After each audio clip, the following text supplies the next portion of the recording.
الاول يا رياض، عرضيه محاوله ولكن محمد الثاني خلصها. الكره ما زالت طلال العبسي الى رياض بودبوز، رياض عرضيه تعثر في الجوله الماضيه يا هيثم لمسه الى تاريخها بعراقته. رياض بودبوز عرضيه محاوله بالراس، خطره اهلاويه الاولى في احداث الشوط الاول. نقترب من 5 دقائق يا رياض يا رسام يا فنان من طلال العبسي عند رياض الفنان سيماني في الجولات الماضيه، وجمهور الاهلي يقول لك رياض بودبوز ومن ثم الاسماء العشره الاخرى.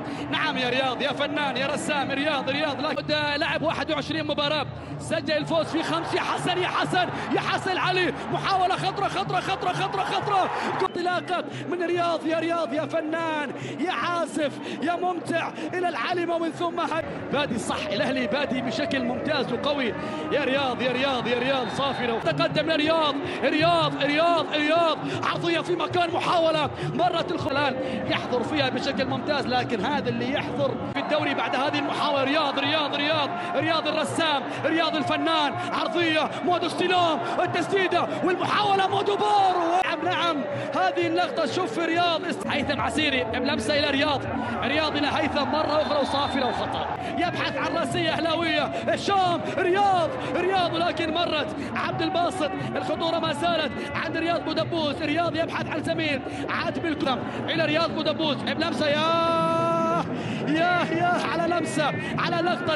رياض يبحث عن زميل عن مساند. رياض في مكان في مساحه بهذه الطريقه. نعم يبحث عن الوصول الى رياض لديه كل الحلول الى رياض السلام. فيها شيء للاهلي، فيها شيء ولكن التغطيه على احداث ونهايه الوقت الاصلي يا العازف الفنان رياض يعكس، ولكن رياض قدم لمسات في ذلك اللقاء وكانت الصناعات يا سلام. حضوره لم يظهر لأنه كان يحتاج للوقت، لأنه كان يحتاج في المراكز المتقدمة. يا رياض عرضية محاولة ولكن بالراس ما تعود عند رياض خطرة عند رياض يا سلام عند كريري عرضية مصلحة الأهلي يا أرنس يا جوكر الحزم الفريق أحد. هذه الأسماء في دكة البدلاء. يا رياض تسديدة ولكن مرة وزياد راح يتواجد في الطرف الأيمن وأيضا راح يتواجد مواصلة بالنسبة للأهلي وأحد.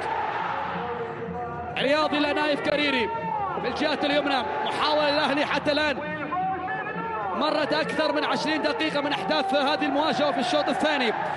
الأهلي يتقدم بهدف مقابل لا شيء سجله هيثم عسيري اللي غادر أرض الملعب في أحداث الشوط الأول. رياض الخطأ أمامه بهدف يا أحد، عرضية محاولة بالراس خلصها الكرة وصلت عند من يا جماعة ما ذكرت الطرب والشام فايق. عرضية بهذه الطريقة والراسية والتربكة اللي كانت حاصلة داخل ال 18 بالتأسيج والطرب، فتأكد حينها أنك في حضرة الكرة طويلة. رياض بلمسة يا سلام. نيكولاس ميليسي خلصها. هذا الفنان هذا اللي صنع هدفين في هذه المواجهة. رياض بصمته موجودة وحاضرة مع الأهلي.